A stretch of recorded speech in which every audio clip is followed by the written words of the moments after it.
জানিয়ে দিব সর্বশেষ আপডেট বাংলা সংবাদ। শুরুতেই প্রধান প্রধান শিরোনাম। বোরকা মাস্ক পরে বৈষম্য বিরোধী আন্দোলনের সমন্বয়ককে কুপিয়ে জখম। রাজধানীর পান্থপথে বিএনপির ওয়ার্ড নেতাকে গুলি। ঢাকা দক্ষিণে মেয়র পদে লড়বেন আসিফ মাহমুদ, এনসিপির প্রাথমিক সিদ্ধান্ত। 12 মার্চ বসছে সংসদের প্রথম অধিবেশন, স্পিকার পদে আলোচনায় 3 জন। সংসদ সদস্যের গাড়িবহরের ধাক্কায় শিশু মৃত্যুর ঘটনায় ইসলামী আন্দোলনের ক্ষোভ। প্রোটোকল ছাড়া সেই পুরনো রিকশায় ঘুরছেন ভূমিমন্ত্রী।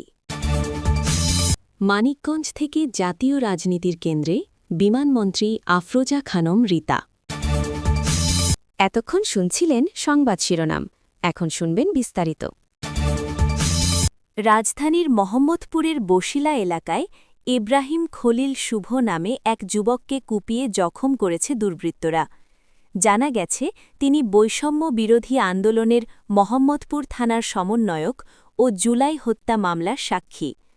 রোববার 22 ফেব্রুয়ারি দিবাগত রাতে বশিলা এলাকার একটি চা দোকানে বসে থাকা অবস্থায় 4 থেকে 5 জন দুর্বৃত্ত বোরকা ও মাস্ক পরে তাকে এলোপাথারি কুপিয়ে জখম করে। পরে স্থানীয়রা তাকে উদ্ধার করে পঙ্গু হাসপাতালে নিয়ে যায়। সেখানেই তাকে চিকিৎসা দেয়া হচ্ছে।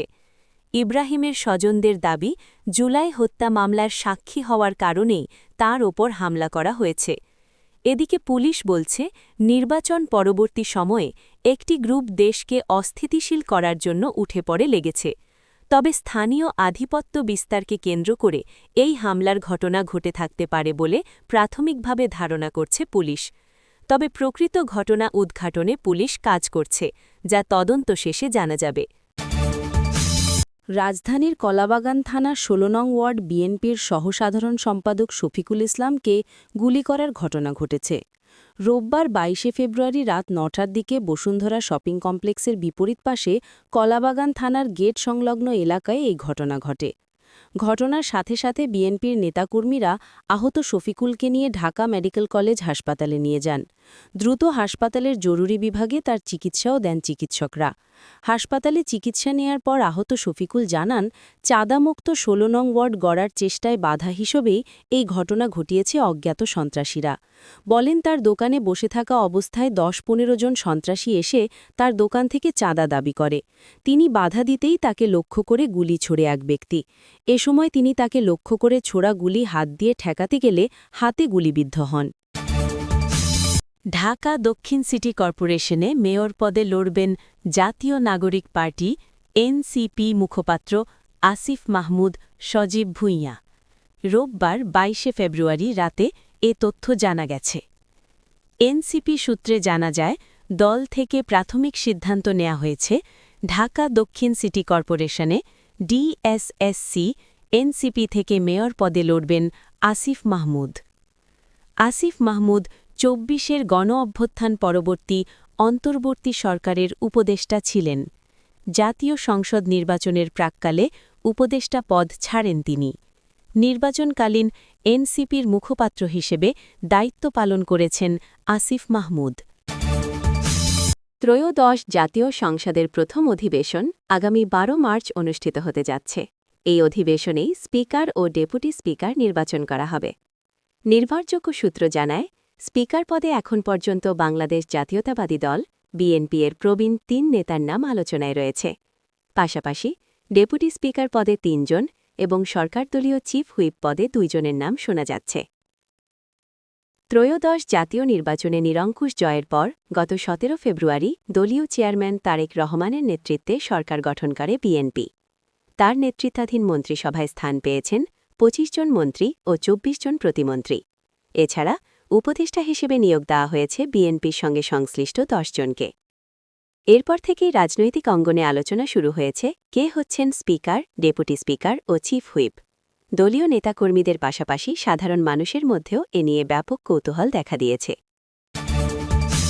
কক্সবাজার ২ আসনের বিএনপি দলীয় সংসদ সদস্য আলমগীর মোহাম্মদ মাহফুজুল্লাহ ফরিদের গাড়িবহরের চাপায় নুরানি মাদ্রাসার ২য় শ্রেণীর শিক্ষার্থী খালিদ বিন ওয়ালিদের মৃত্যুতে ক্ষোভ ও শোক প্রকাশ করেছে ইসলামী আন্দোলন বাংলাদেশ।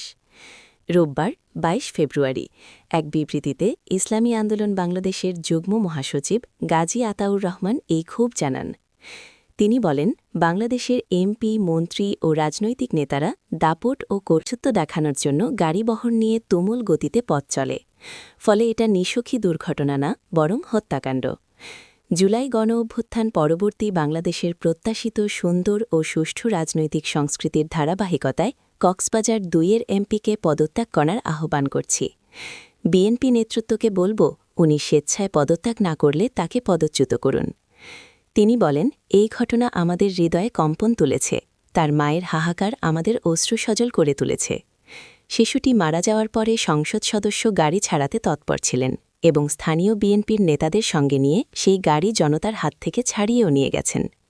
পুরো ঘটনায় নির্মমতা, দায়িত্বহীনতা ও দাম্ভিকতার উৎকট প্রকাশ ঘটেছে। আমরা এর তীব্র নিন্দা ও ক্ষোভ জানাই। কোনো ধরনের প্রোটোকল ছাড়াই রাজশাহীতে রিকশায় চড়ে চলাচল করছেন ভূমিমন্ত্রী মিজানুর রহমান মিনু। যাতায়াতের সময় তার সঙ্গে পুলিশের কোনো প্রোটোকল বা নিরাপত্তা বাহিনী দেখা যায়নি, যা নগরবাসীর মধ্যে মুগ্ধতা সৃষ্টি করেছে। রোববার ২২ ফেব্রুয়ারি সকালে তিনি নগরীর পদ্মা আবাসিক এলাকার বাসা থেকে রিকশায় বের হন। এ সময় তার সঙ্গে ছিলেন ব্যক্তিগত সহকারী আব্দুর রব পান্না। রিকশাটি চালাচ্ছিলেন তার দীর্ঘদিনের রিকশাচালক আব্দুল কুদ্দুস। সরেজমিনে এমন চিত্র দেখা গেছে। রিকশায় চড়ে তিনি নগরের সাহেববাজার এলাকার মনুলাইট গার্ডেনে তার ব্যক্তিগত অফিসে আসেন। এ সময় রাস্তার দুই পাশে থাকা মানুষদের দুহাত নেড়ে অভিবাদন জানান তিনি। খোঁজ নিয়ে জানা গেছে, মিজানুর রহমান মিনুর রাজশাহীতে চলাচলের একমাত্র বাহন হল রিকশা। বাজার করা থেকে শুরু করে প্রাত্যহিক সব কাজেই তিনি রিকশার ওপর নির্ভর করেন। এমনকি ত্রয়োদশ জাতীয় সংসদ নির্বাচনে রাজশাহী সদর আসনে বিএনপি থেকে মনোনয়ন পাওয়ার পরও তিনি রিকশায় চড়েই নির্বাচনী প্রচারণা চালিয়েছেন। ইতিহাস কেবল ব্যক্তিগত সাফল্যের তালিকা নয়, এটি ধারাবাহিকতার গল্প। সেই ধারাবাহিকতায় পিতা ছিলেন এক সফলতা অধ্যায়ে, ঠিক কন্যা যুক্ত হয়েছেন আকাশপথের নতুন অধ্যায়ে। মানিকগঞ্জের রাজপথ থেকে জাতীয় রাজনীতির কেন্দ্রবিন্দুতে উঠে এসে বেসামরিক বিমান পরিবহন ও পর্যটন মন্ত্রী হিসেবে দায়িত্ব নিয়েছেন আফরোজা খানম রিতা। দায়িত্ব গ্রহণের পর প্রথম আনুষ্ঠানিক সভাতেই স্পষ্ট হুঁশিয়ারি বার্তায় জানান দিলেন, হজযাত্রী কোনো ধরনের হয়রানি সহ্য করা হবে না। মন্ত্রণালয়ের দায়িত্ব নেওয়ার পর তার সামনে এখন এক গুচ্ছ বড় চ্যালেঞ্জ। বিমান বাংলাদেশ এয়ারলাইন্সের আর্থিক ঘাটতি কাটিয়ে ওঠা, ভাড়া কাঠামো যৌক্তিক করা, ফ্লাইট বিলম্ব ও সূচি বিপর্যয় কমানো, যাত্রী সেবার মান উন্নয়ন, এসব এখন আলোচনার কেন্দ্র। পাশাপাশি নতুন আন্তর্জাতিক রুট চালু, পুরনো রুট পুনরায় সক্রিয় করা এবং দেশের বিমানবন্দরগুলোর আধুনিকায়ন কার্যক্রম এগিয়ে নেওয়াও বড় দায়িত্ব। আন্তর্জাতিক নিরাপত্তা ও এভিয়েশন সেফটি মান বজায় রাখা নিয়েও কাজ করতে হবে সমান গুরুত্ব দিয়ে।